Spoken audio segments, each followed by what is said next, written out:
Hi hello ನಮಸ್ತೆ welcome back Shivadeep YouTube channel. ನಾವು ಇವತ್ತು ಟೇಸ್ಟಿಯಾಗಿ ಮಶ್ರೂಮ್ ಗ್ರೇವಿನ ಯಾವ ರೀತಿ ಮಾಡೋದು ನೋಡ್ಕೊಬರೋಣ. ಸಬ್ಸ್ಕ್ರೈಬ್ ಆಗದೆ ವಿಡಿಯೋ ನೋಡ್ತಾ ಇರೋರು ಪ್ಲೀಸ್ ಸಬ್ಸ್ಕ್ರೈಬ್ ಮಾಡ್ಕೊಳ್ಳಿ. ಹಾಗೆ ವಿಡಿಯೋ ಇಷ್ಟ ಆದಲ್ಲಿ ಪ್ಲೀಸ್ ಒಂದು ಲೈಕ್ ಮಾಡಿ, ಕಮೆಂಟ್ ಮಾಡಿ, ಶೇರ್ ಮಾಡಿ ಅಂತ ಹೇಳ್ತಾ, ನಾನಿವಾಗ ಮಶ್ರೂಮ್ನ ಕ್ಲೀನ್ ಮಾಡೋದಕ್ಕೆ ಒಂದು ಪಾತ್ರೆಗೆ ಮಶ್ರೂಮ್ನ ಹಾಕ್ಕೊಂಡು ಅದಕ್ಕೆ ನೀರನ್ನ ಹಾಕಿಬಿಟ್ಟು 1 ಟೇಬಲ್ ಸ್ಪೂನ್ ಸಾಲ್ಟು ಹಾಗೆ ಒಂದು ಚಿಟಿಕೆ ಅರಿಶಿನ ಹಾಕೊಂಡ್ಬಿಟ್ಟು ಕ್ಲೀನಾಗಿ ವಾಶ್ ಮಾಡ್ಕೊಳ್ತಾ ಇದ್ದೀನಿ. ವಾಶ್ ಮಾಡಿಬಿಟ್ಟು ಮೇಲ್ಗಡೆ ಸಿಪ್ಪೆನೆಲ್ಲ ತಗೊಳ್ತಾ ಇದ್ದೀನಿ. ವಾಶ್ ಮಾಡೋದ್ರಿಂದ ಡಸ್ಟ್ ಎಲ್ಲ ಕ್ಲೀನ್ ಆಗುತ್ತೆ. ಆದಷ್ಟು ಮೇಲ್ಗಡೆ ಸಿಪ್ಪೆನೆಲ್ಲ ತೆಕ್ಕೊಳ್ಳಿ ಚೆನ್ನಾಗಿ. ಎಲ್ಲ ಮಶ್ರೂಮ್ದು ಈ ಥರ ಸಿಪ್ಪೆ ತೆಗೆದ್ಬಿಟ್ಟು ಮೀಡಿಯಮ್ ಸೈಜಲ್ಲಿ ಕಟ್ ಮಾಡಿ ಇಟ್ಕೊಳ್ತಾ ಇದ್ದೀನಿ.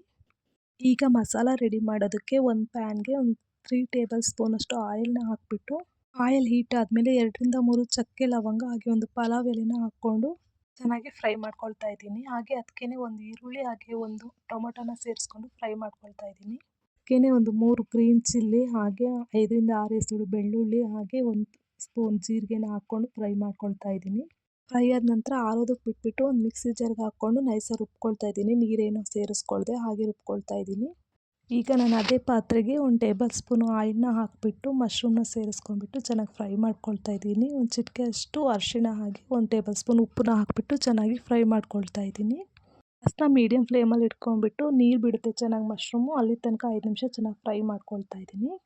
ಅದನ್ನ ಸೈಡಿಗೆ ಎತ್ಬಿಟ್ಟು ಗ್ರೇವಿ ರೆಡಿ ಮಾಡೋದಕ್ಕೆ ಒಂದು ಪಾತ್ರೆಗೆ ಒಂದು 2-3 ಟೇಬಲ್ ಸ್ಪೂನು ಆಯಿಲ್ನ ಹಾಕಿಬಿಟ್ಟು ಆಯಿಲ್ ಹೀಟ್ ಆದಮೇಲೆ ಈರುಳ್ಳಿ ಹಾಕಿ ಟೊಮೊಟೊನ ಹಾಕಿಬಿಟ್ಟು ಚೆನ್ನಾಗಿ ಫ್ರೈ ಮಾಡ್ಕೊಳ್ತಾ ಇದ್ದೀನಿ. 1 ಟೇಬಲ್ ಸ್ಪೂನ್ ಆಗೋಷ್ಟು ಅಚ್ಚ ಖಾರದ ಪುಡಿನ ಹಾಗೆ 1.5 ಟೇಬಲ್ ಸ್ಪೂನ್ ಅಷ್ಟು ಧನಿಯಾ ಪೌಡ್ರನ್ನ ಸೇರಿಸ್ಕೊಳ್ತಾ ಇದ್ದೀನಿ. ಖಾರ ನಿಮಗೆ ಎಷ್ಟು ಬೇಕೋ ಅಷ್ಟು ನೋಡಿ ಖಾರದ ಪುಡಿನ ಸೇರಿಸ್ಕೊಳ್ಳಿ. ಹಾಗೆ ಒಂದು ಚಿಟಿಕೆ ಅರಿಶಿಣ ಹಾಗೆ ಒಂದು ಅರ್ಧ ಟೇಬಲ್ ಸ್ಪೂನು ಗರಂ ಮಸಾಲಾನ ಸೇರಿಸ್ಕೊಂಡು ಚೆನ್ನಾಗಿ ಫ್ರೈ ಮಾಡ್ಕೊಳ್ತಾ ಇದ್ದೀನಿ. ಈ ಥರ ಚೆನ್ನಾಗಿ ಫ್ರೈ ಆದ ನಂತರ ರುಬ್ಬಿಟ್ಕೊಂಡಿರೋ ಮಸಾಲಾನ ನಾನು ಇದಕ್ಕೆ ಸೇರಿಸ್ಕೊಳ್ತಾ ಇದ್ದೀನಿ. ಅದಕ್ಕೆ ಸ್ವಲ್ಪ ನೀರನ್ನ ಕೂಡ ಸೇರಿಸ್ಕೊಳ್ತಾ ಇದ್ದೀನಿ. ನಿಮಗೆ ಎಷ್ಟು ಥಿಕ್ನೆಸ್ ಬೇಕೋ ಅಷ್ಟು ನೋಡಿಬಿಟ್ಟು ನೀರನ್ನ ಸೇರಿಸ್ಕೊಳ್ಳಿ. ಜಾಸ್ತಿ ನೀರಾಗಿದ್ದು ಚೆನ್ನಾಗಿರಲ್ಲ. ಈಗ ಒಂದು ಪಾತ್ರೆನ ಮುಚ್ಚಿಟ್ಬಿಟ್ಟು ಒಂದು 5 ನಿಮಿಷ ಕುದಿಯೋದಕ್ಕೆ ಬಿಡ್ತೀನಿ. ಈಗ ಚೆನ್ನಾಗಿ ಕುದಿ ಬಂದಿದೆ, ನೋಡ್ತಾ ಇರ್ಬೋದು. ಈ ಥರ ಮಸಾಲ ಚೆನ್ನಾಗಿ ಕುದಿ ಬಂದಮೇಲೆ ನೀವಿವಾಗ ಉಪ್ಪು ಖಾರನೆಲ್ಲ ಚೆನ್ನಾಗಿ ಸರಿಯಾಗಿದೆಯಾ ಅಂತ ನೋಡಿ ಟೇಸ್ಟ್ ನೋಡಿಕೊಂಡು ಈಗ ಫ್ರೈ ಮಾಡಿಟ್ಟಿರೋ ಮಶ್ರೂಮ್ನ ಇದಕ್ಕೆ ಸೇರಿಸ್ಕೊಳ್ತಾ ಇದ್ದೀನಿ. ಮಶ್ರೂಮ್ ಮೊದಲೇ ಫ್ರೈ ಆಗಿರೋದ್ರಿಂದ ಬೇಗ ಬೇಯುತ್ತೆ. ಒಂದು ಕುದಿ ಬಂದರೆ ಸಾಕು. ಇವಾಗ ಇದು ಮಶ್ರೂಮ್ ಗ್ರೇವಿ ರೆಡಿಯಾಗಿದೆ, ನೋಡ್ತಾ ಇರ್ಬೋದು.